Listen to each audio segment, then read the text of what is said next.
অতিকৈ শিহৰণকাৰী ভয়ংকৰ ঘটনা। এটি 11 দিনীয়া দেৱ শিশুৰ লগত কেনেকৈ এনেধৰণৰ কাৰ্য সংঘটিত কৰিব পাৰে? মানৱৰূপী এটা দানৱে 11 দিনীয়া নিজ পুত্ৰ সন্তানৰ লগত কি কৰিলে জানিলে আপোনাৰ বুকু কঁপি উঠিব। তেতিয়া মই কৈছিলোঁ যে তোমালোকে আৰু 2 মাহ পেটত ৰাখি কোনোবা নিসন্তান মানুহক তোমালোকে সেইটো ডনেট কৰা অফিচিয়েলি, সেইটো এনেই নহয়, অফিচিয়েলি যিটো কৰে এডপশ্যন প্ৰচিডিউৰৰ সেইটো মতে কৰা। কিন্তু তেওঁলোকে মান্তি হৈছিল, তাৰপিছত কৈছিল যে ঠিক আছে আপুনি এইটো ভাল কথা কৈছে, আমাৰ এইটো পুণ্য কৰা হ'ব।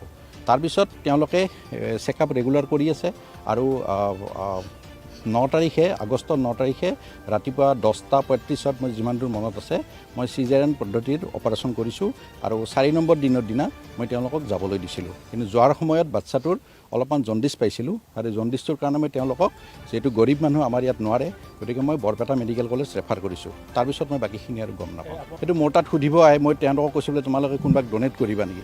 ডনেট কৰিম বুলি কওঁতে তেওঁলোকে কৈছিল যে হ'ব আমি সেইটো লাষ্ট টাইমত আমি ভাবি চাওঁ, সেইটো কৰি দিওঁ।